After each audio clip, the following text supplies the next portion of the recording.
बहुत ही दुर्लभ अवसर है हमारे लिए। हम लोगस्य के इस दिव्य साधना से जुड़ रहे हैं। 24 तीर्थंकर परमात्मा की ये दिव्य साधना, उनकी दिव्य तरंगों को प्राप्त कर रहे हैं। ये बहुत दुर्लभ अवसर है और बहुत नया भी है। अपने शरीर के चक्रों से जोड़कर परमात्मा तक पहुंचना, ये 7 चक्र हमारे लिए लिफ्ट का काम करते हैं परमात्मा तक पहुंचने के लिए। आज तक जहां जहां चक्रों की ये साधना मैंने सुनी और देखी है, उसमें शरीर का बहुत महत्व है, लेकिन ये लोगस की जो रेकी साधना है, इससे टोटली हमारा जो रिश्ता संबंध परमात्मा से जुड़ा हुआ है, जो एक असली है, जो शाश्वत सत्य है, जो कभी भी मिटता नहीं है। ये लोगस की आराधना और साधना है। और उसके साथ साथ देखो, जब हम प्रेम से भरकर परमात्मा को पुकारते हैं ना, तो ये देह अपने आप ही ठीक होनी शुरू हो जाती है। क्योंकि इसमें जब जो हमारी पुकार किसके माध्यम से हो रही है, इस देह के माध्यम से पुकार चल रही है। क्योंकि ये देह मिली है तभी हमें मन मिला है। इस देह के कारण ही 3 योग हैं, और उन तीनों योगों से जब हमारी पुकार प्रार्थना परमात्मा के लिए चलती है, तो इस देह के मंदिर में परमात्मा विराजमान होते हैं। यानी आत्मा से परमात्मा बनने की ये साधना है, ये बहुत दुर्लभ है। और ऐसे इस भावनात्मक रिश्ते को हमने परमात्मा से जोड़ा है, तो इसके आज के युग के अनुरूप, जो आज के युग के अनुरूप वर्ड बोले जाते हैं ना, वो ज़्यादा इंसान की मेंटलिटी ऐसी है, मानसिकता, तो उसका वो लोग उससे प्रभावित होते हैं, तो सोचते हैं कि ये क्या है हम करें। रेकी साधना करने के लिए लोग तैयार होते हैं, जिसको हमारे आगमन में हमारे आचार्यों ने कहा है भावना योग की साधना। इस ब्रह्मांड में जितने भी तीर्थंकर भगवान के पुद्गल शुभ ऊर्जा विद्यमान है, अपनी भावना शक्ति से हमें खींचना है। यानी खींच कैसी होनी चाहिए, हमें अपने आप को ऐसे पावरफुल चुंबक बनाना है। चुंबक की ताकत क्या होती है? लोहा कहां पर पड़ा है, उसको कैसे वो खींचता है। आप गंदगी में भी उस चुंबक को घुमाएंगे तो वहां जितने कण लोहे के पड़े होंगे वो अपने साथ चिपका लेगा। तो ऐसे ही इस ब्रह्मांड में नेगेटिव पॉजिटिव दोनों तरह की तरंगे हैं, लेकिन हमें परमात्मा की भक्ति के ऐसे चुंबक के साथ इन दिशाओं से कनेक्शन जोड़ना है कि जितने जितने शुभ पुद्गल हैं वो सब हमारे पास खींचे हुए चले आएंगे। हमारी भावना में इतनी ताकत होनी चाहिए। आज का जो चक्र है वो है विशुद्धि चक्र। ये जो हमारा कंठ है, इस कंठ में जो एक गड्ढा सा बना होता है ना, एक गहरा जो स्थान होता है, ये जो गले का एक टैटू होता है ना, इसके नीचे का जो स्थान है कंठ कूप, जो जहां पर थोड़ा गहराई होती है, ये हमारा विशुद्धि चक्र है। ये जो विशुद्धि चक्र है ये बहुत अद्भुत है। यहीं से हम, क्योंकि जो हमारे शब्द मिले हैं, वाणी हमारी कहाँ से निकलती है? इस विशुद्धि चक्र से। जितनी भी अशुद्धि है, जितना भी पाप है, उसकी यहाँ से आलोचना होती है इस विशुद्धि केंद्र से। जो ये विशुद्धि केंद्र है, इसी की साधना से हमें वाणी की ताकत मिलती है। जो कहते हैं ना कि वचन सिद्धि, वो वचन सिद्धि जो यहीं से प्राप्त होती है हमें इस चक्र की साधना, क्योंकि ये देवी सरस्वती का स्थान है। जो हमारी वाणी झरती है, ये देवी सरस्वती का स्थान है। यहाँ 16 पंखुड़ियों वाला एक कमल खिलता है इस विशुद्धि केंद्र में। वो 16 पंखुड़ियां क्या है कि 16 नाड़ियां यहाँ पर आकर इस तरीके से मिलती हैं, उनका आकार एक कमल के जैसा होता है। तो ये जो स्थान है, 16 ध्वनियां भी यहीं से निकलती हैं। इसका जो कलर है वो बैंगनी कलर है। बैंगनी कलर बहुत प्रभावशाली है यहाँ का जो कलर है।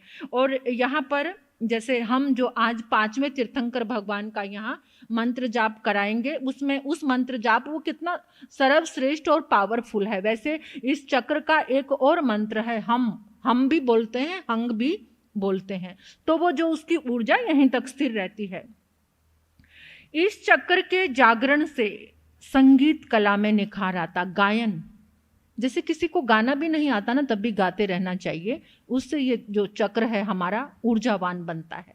कुछ लोग ऐसे ही हथियार डाल देते हैं, हमें तो गाना आता नहीं, सुर निकलते नहीं। जैसे भी सुर निकलते हैं वो सुर बदल भी जाते हैं। कितने बेसुरे लोग भी एक समय ऐसा आ जाता है कि उनके पास इतने अच्छे सुर आ जाते हैं इस चक्र की साधना से। जब ये चक्र अनबैलेंस होता है तो क्या होता है?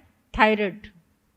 ये चक्र जब अनबैलेंस होता है, यहाँ नेगेटिव आती है, तो थायराइड होता है, जुकाम होता है, और जबड़ा, जैसे जबड़े में दर्द होना, कंधों में दर्द होना, गला खराब रहना, हार्मोन विकार की संभावना होती है। और जब ये चक्र अनबैलेंस होता है तो सबको बहुत डर लगता, फियर, क्या किसी से बात करने का कॉन्फिडेंस नहीं आता, कि हम किसी से बात करते हुए घबराते हैं, डरते हैं। और जो वचन है वो थोड़े, वाणी जो अशुद्ध होती है, कितनी बार कितने लोगों को देखा होगा आपने कि बोलते बोलते उनके मुंह से थूक निकलता है, थूक गिरता रहता है बोलते हुए। तो इसका मतलब है ये जो चक्र है इसमें बहुत नेगेटिविटी है, ये अनबैलेंस है, वो ठीक हो सकता है। इसकी जागरण विधि आज हम कराने जा रहे हैं, और उसमें टोटली जो साधना है तीर्थंकर भगवान की है, कि लगातार मंत्र का जाप करना, सत्य का आचरण करने से भी ये मंत्र हमारा, ये जो हमारा विशुद्धि केंद्र है ये अच्छा रहता है, क्योंकि ज्ञान का सेंटर है, भाषण का केंद्र भी यही है, और यही हमारा यूनिवर्स से कनेक्शन जोड़ता है, क्योंकि वचन हमें यहीं से मिलते हैं ना, वचनों की ताकत। क्योंकि परमात्मा के सामने अभिव्यक्ति देना, एक अभिव्यक्ति हमारे मन की होती है, लेकिन पहला हमारा शब्द है। जब हम शब्द बोलते हैं ना तो उसके अनुसार मन भी बनता चला जाता है। तो ये अभिव्यक्ति का, इस चक्र के अनबैलेंस होने से बहुत ज़्यादा विश्वास डगमगा जाता है, तो हम किसी के साथ अच्छी तरह से बात भी नहीं कर पाते। तो हम आओ एक इस विशुद्धि चक्र की एक साधना जानते हैं कि 2 प्रकार के मार्ग हैं। एक मार्ग है श्रम का, पुरुषार्थ का, श्रम करना यानी बहुत मेहनत करना, और दूसरा है विश्राम का। अभी आपको मेहनत पसंद है या विश्राम? क्या पसंद है बताओ, क्या पसंद है? मेहनत करोगे तो बहुत अच्छी नींद आती है, और विश्राम में पड़े रहते हो तो फिर दिमाग का संतुलन भी, ज्यादा अधिक विश्राम करने वाला अपने दिमाग का संतुलन। लेकिन आज हम कौन से विश्राम की बात करते हैं? अनादि से हमारा संघर्ष चल रहा है। कौन सा? अनेकों योनियों में जन्म लेने का जो हमारा संघर्ष चल रहा है, तो हमें विश्राम का बोध ही नहीं है। हम तो आराम से जाके बेड पे लेट गए, बड़े अच्छे गद्दे हैं, एसी चल रहा है, और हम सोचते हैं ये हमारा विश्राम है। वो हमारा विश्राम नहीं है। आज हम विश्राम की बात करेंगे कि हमारा विश्राम क्या, आराम क्या है।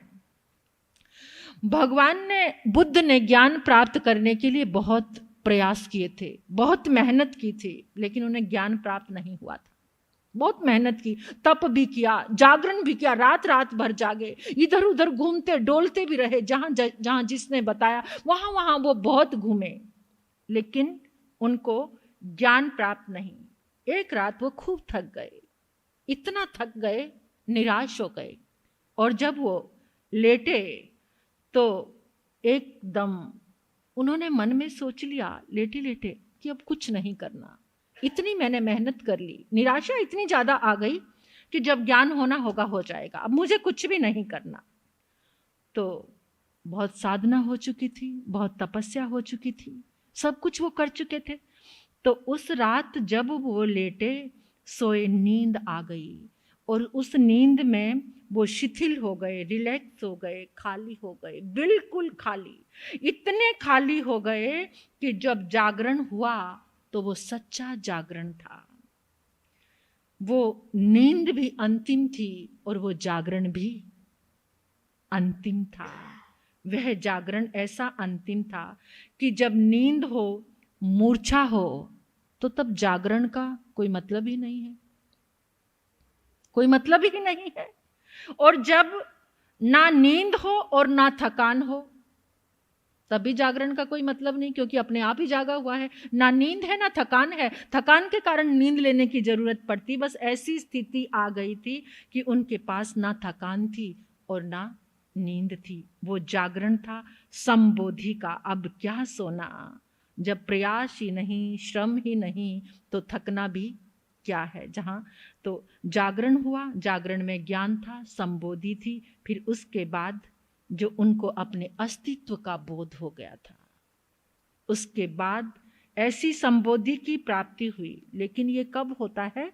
जब समर्पण और जब हम खाली होते। लेकिन हम कभी खाली होते ही नहीं, हमारे भीतर तो कितना कुछ भरा होता, नींद में भी भरे रहते हैं हम, तो नींद में भी कितना कुछ।